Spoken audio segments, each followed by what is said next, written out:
sa paghidait. Kay bisan sa banta sa mga tawo, ginasakit sila, ang ila paglaom na punan tapat sa pagkadi mamalatyon. Malipot kayo ang panahon sang ila pagkasakit. Dako galing ang kaayuhan nga ila nabaton. Kay gintilawan sila sang Dios, lamang agud masapuan sila niya nga mga takos nga mangin-iya.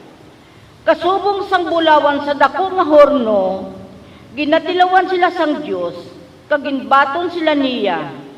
Subong isa kahimpit nga halad nga sinunog sing bugos. Sa pag-abot sang panahon nga inughukom, magasiga kag magalupad subong sang alipalok sa katigbawan. Sa tunga sa mga makasasala sa pagkundinar sa ila. Paghahukman nila ang mga katawhan, kag pagagaman ang mga kapungsuran, kag ang Ginoo maghahari sa ila sa gihapon. Ang mga tawo nga nagasalig sa Dios makakilala sang kamatuoran, kag ang mga matutom magakabuhi unta sa iya paghigugma, kay ang grasya kag ang kaluoy nagahulat sa mga pinili niya. Ang pulong sang Dios. Salamat sa Diyos. Nagato ako nga makita ko ang kaayo sang Ginoo sa duta sang nagakabuhi. Nagatuwa ko nga makita ko ang kaisang Ginoo sa duta sa nagakabuhi.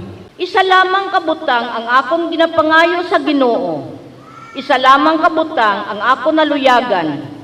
Ang pagpuyo sa balay sang Ginoo sa bugos ko nga kabuhi, ang pagpamalandong sang iya kaayo, kag ang pagkalipay upod sa iya sa sulod sang iya templo. Nagatuwa ko nga makita ko ang kaisang Ginoo sa duta sa nagakabuhi. Pamatii ako, Ginoo, sa akon pagpanawag sa imo. Kaluoy kag sabta ako, o Ginoo, magapalapit ako sa imo, hindi ka magpanago sa akon. Nagatuwa ko nga makita ko ang kaisang Ginoo sa duta sa nagakabuhi. Magatuwa ako nga makita ko ang kaayos sang Ginoo sa duta sang mga nagakabuhi. Magsalig sa Ginoo, magtuo kag magkaisog, magsalig sa Ginoo. Nagatuwa ko nga makita ko ang kaisang Ginoo sa duta sa nagakabuhi. Balasahon gikan sa sulat ni San Pablo nga apostol sa taga-Roma. Mga utod, paagi sa pagbunyag tanan kita ginpahiusa kay Kristo. Wala bala kamo makaibalo kung ano ang kahulugan sini? Ang pagbunyag nagapahiusa sa aton sa iya kamatayon. Kagsubo nga ang makatilingala nga gahom sang Dios nga Amay nagbanhaw sa iya. Amo man kita nagakabuhi sa bag-o nga pagkabuhi. Subo nga kita naghiusa kay Kristo sa iya kamatayon. Subong man magahikabuhi kita kaupod niya. Nakahibalo kita nga ang aton daan nga pagkatawo ginlansang sa krus upod niya kag napatay. Gani ang aton ko kinaugali nga pag makasasala patay na kag hindi na kita magpahiulipon sa sala kay ang napatay nahilway sa sala. Apang kung manapatay kita kaupod ni Kristo, magkabuhi man kita kaupod niya. Nagatuo kita sing malid-on. Nakahibalo kita nga si Kristo nga nabanhaw hindi nagid mapatay liwat. Ang kamatayon wala nagagahom sa iya. Ang pulong sang Dios.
Ginoo yara sa inyo. Kagiraman sa iyo.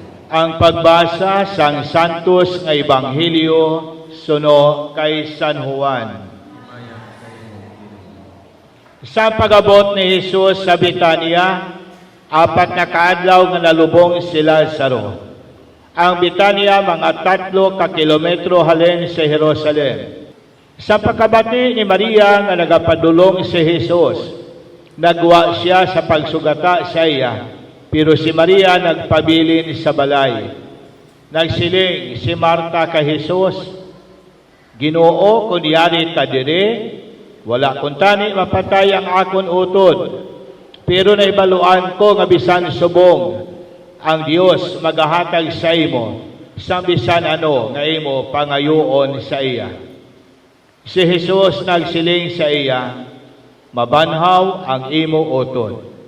Nagsabat si Marta, nahibaluan ko nga babanhaw siya sa katapusan niya adlaw. Si Jesus nagsiling sa iya, ako amo ang pagkabanhaw kag ang kabuhi. Ang nagatuo sa akon bisan pa nga mapatay siya, magakabuhi.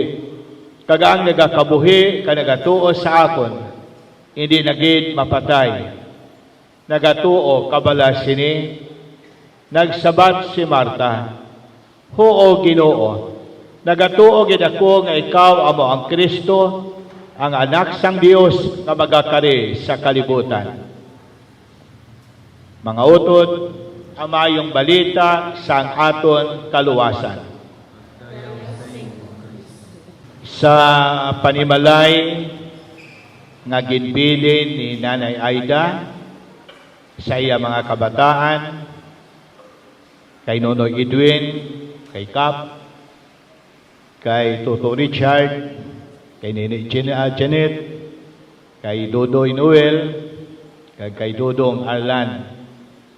Kag-upod man sa pamilya Deliera Vinafe, ang bugos sa katilingban sang aton parokya diri sa parokya ni San Isidro Labrador sa Pontevedra, nagaupod sa inyo nga kalisod.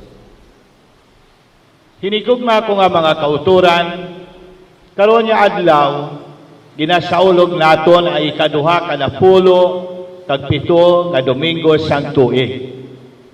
Ngang aton nga balasahon na binagid sa Santos nga Ebanghelyo, tuhoy sa isa ka agsador nga nagpanglakaton kag iya sang duta, sang ulubasang ubas, kag iya gintugyan o ginbilin sa mga agsador ang iya nga duta.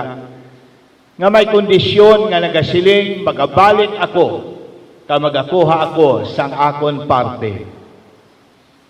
Ini nga istorya sang tuhoy sa agsador, nga sa pagbalik sang tag-iya sang duta, pero sa baylo amo man gihapon ang ila ginhimo. Sang ulihe, siling sang tag-iya, karon igapadala ko ang akon anak, kag sigurado gid ako nga ila ini tahoron kay akon anak. Apang pagkakita sang mga agsador, siling nila, yari na ang manunubli, dali kamo, aton siya pagapatyon. Ila ginpatay, ginduplaan, ginkurunahan sang tudukon, ginlansang sa krus, ginbuno, sang bangkaw iyang kilid. Karon naman ko ang aton Ginoo sa iya mga gintutunan.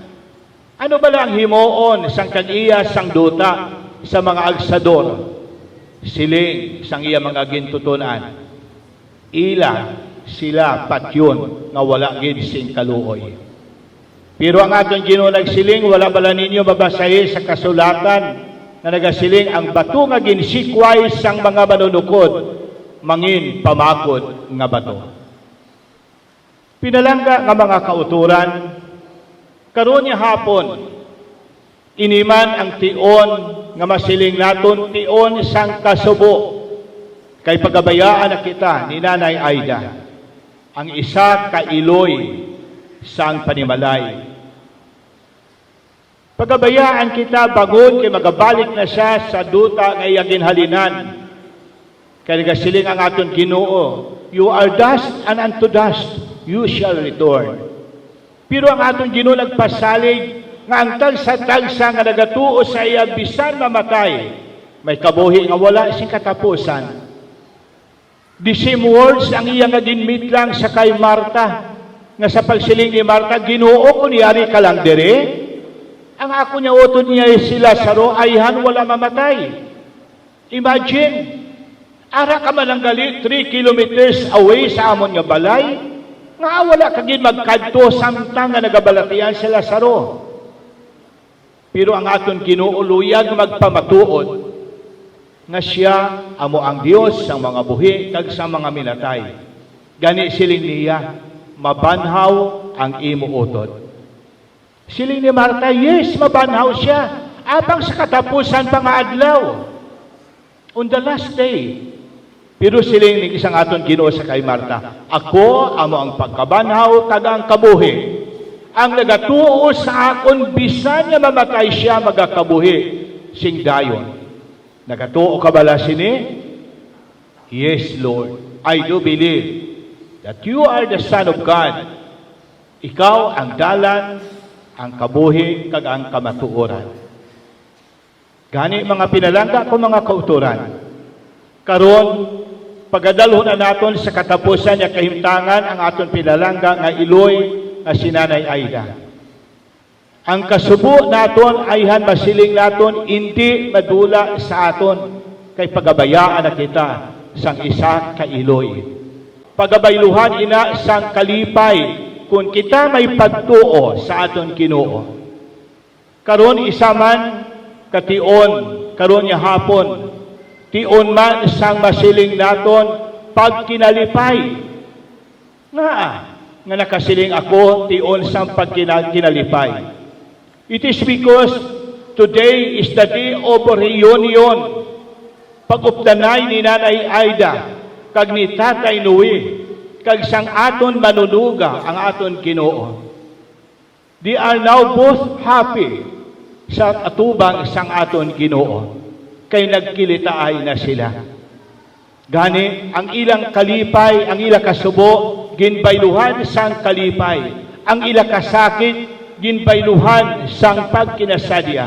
Ang ilang pag-antos, ginbayluhan sang padya. Nga ginsiling ni San Pablo, gindalagan ko na ang isa ka palumba, kag karon ako na nabaton ang korona. Gani mga pinalangga ko nga mga kauturan, ang tagsa-tagsa sa aton dapat nga igapangamuyo naton si Nanay Aida. Nga kabayon ta nga sa iya nga pag-upod sa aton Ginoo together with Tatay Noe. Ang ila kalipay, pagabayluhan, sang ila nga pagbantay, pag-atipan sa ila mga kabataan, sa kay Nunoy, kay Tuto, kay Nini, kay Dudoy, kay Dudong. Kag sa iya nga sa ila mga pamilya, sa ila mga kabataan, kag mga kaapuhan ni Nanay Aida, kag ni Tatay Noe. Mga hinigugma ko nga mga kauturan, amo ini karon sa Santos nga Ebanghelyo nga sa adlaw sang Domingo, siling sang agsador, siling sang tag-iya sang duta. Karon pagakuhaon ko na ang akon parte. Gani ang parte nga ginasiling sang tag-iya sang duta, ang kay Nanay Aida. Nga dalo na niya dito sa iyang ginharian, kay wala na siya naluyag nga mag-antos pa, magkasakit si Nanay Aida. Natinluan si Nanay Aida, paagi sa sakramento sang pagbunyag, nangin anak siya sang Dios, nangin manunubli sa ginharian sang langit. Kag ginpapag-on inang iyang pagkaanak nga pinili paagi sa sakramento sang pagkonfirma. Kag ina ginhatagan pagin sang aton Ginoo sang isa ka mapag-on nga pagngasaad nga ang tagsa-tagsa nga nagabaton sang akon lawas kag sang akon dugo, may kabuhi nga wala sing katapusan.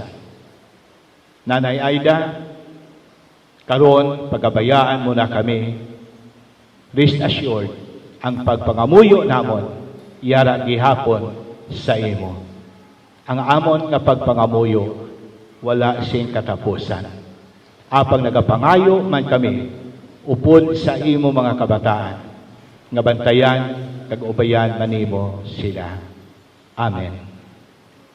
Magtindog ang tanan, kag aton ipahayag ang aton pagtuo nga nagasiling. Nagatuo ako sa Dios, amay nga makagagahom sa ang tanan, magbubuhat sang langit kag sang duta. Nagatuo ako kay Kristo ya anak kabugtong aton Ginoo, nga ginpanamkon sa lalang sang Espiritu Santo. Ginanak ni Santa Maria Berhen, ginsakit sa sugo ni Poncio Pilato, ginlansang sa krus, namatay kag ilubong, nanaog sa mga minatay. Sa ikatlo kadlaw nabanhaw siya nga naghalin sa mga minatay. Kumayab sa mga langit ka nagalingkod sa tuos ang Dios nga amay magkagagahom sa ang tanan. Gikan dito magkakalipas siya liwat sa paghukom sa mga buhi kag sa mga minatay. Nagatuo ako sa Espiritu Santo, sa Santa Iglesia Katolika, sa ginкакаобдан sa mga santos, sa pagkawala sa mga sala, sa pagkabanaw sa mga lawas, kag sa pagkabuhi nga wala sing katapusan. Amen. Ang Dios amay nga makagagahom nagbanhaw kay Kristo nga iya anak, ang aton utod niya sinanay Aida ginhatagan sing saad sang kabuhi nga walay katapusan, paagi sa iya pagbunyag. Ginoo pambita siya sang paghiliugyon sa imo mga santos, ang aton nga igasabat, o Ginoo pamatian mo kami. O Ginoo, pamatian mo kami. Nagapangamuyo kami para sa amon mga kauturan, kag mga paryente, kag para sa tanan nga malapit sa amon, kag nagbulig sa amon. O Ginoo, tagay sila sang padya sang tanan nila nga kaiwan, mga muyo kita. O Ginoo, pamatian mo kami. Nagapangamuyo kami para sa tanan nga nagkalamatay, nga may paglaom, kag nga mabanhaw, liwat. Batuna sila Ginoo sa dira sa kapawa sang imo mahal nga atubangan, mga muyo kita. O Ginoo, pamatian mo kami. Nagapangamuyo kami